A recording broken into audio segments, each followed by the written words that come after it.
నిర్గమకాండము 17వ అధ్యాయము. తరువాత ఇశ్రాయేలీల సర్వ సమాజము యెహోవా మాట చొప్పున తమ ప్రయాణములలో సీను అరణ్యము నుండి ప్రయాణమైపోయి రెఫీదీములో దిగిరి.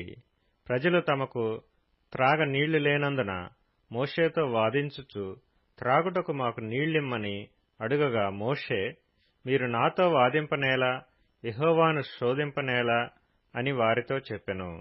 అక్కడ ప్రజలు నీళ్లు లేక దప్పిగొని మోషే మీద సణుగుచు, ఇదెందుకు?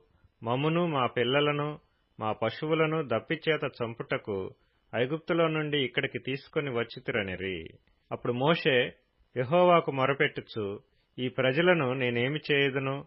కొంతసేపటికి నన్ను రాళ్లతో కొట్టి చంపుదురనెను. అందుకు యెహోవా, నీవు ఇశ్రాయేలీల పెద్దలలో కొందరిని తీసుకొని ప్రజలకు ముందుగా పొమ్ము. నీవు నదిని కొట్టిన నీ కర్రను చేతపట్టుకొని పొమ్ము. ఇదిగో అక్కడ హోరేబులోని బండమీద నేను నీకు ఎదురుగా నిలిచెదను. నీవు ఆ బండను కొట్టగా ప్రజలు త్రాగుటకు దానిలో నుండి నీళ్లు బయలుదేరునని మోషేతో సెలవీయగా, మోషే ఇశ్రాయేలీల పెద్దల కన్నుల ఎదుట అట్లు చేసెను.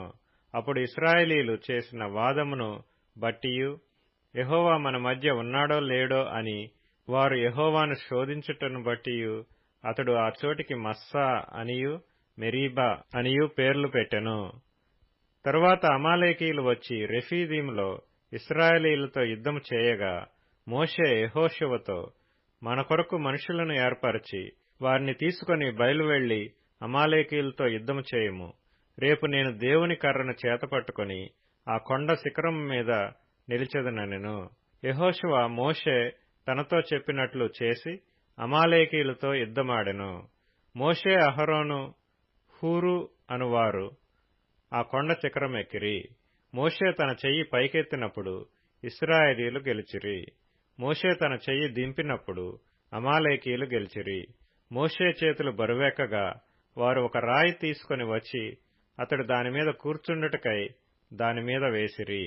అహరోను, హూరులు ఒకడు ఈ ప్రక్కను ఒకడు ఆ ప్రక్కను అతని చేతులను ఆదుకొనగా అతని చేతులు సూర్యుడు అస్తమించు వరకు నిలకడగా ఉండెను. అట్లు యెహోషువ కత్తివాడి చేత అమాలేకు రాజును అతని జనులను గెలిచెను.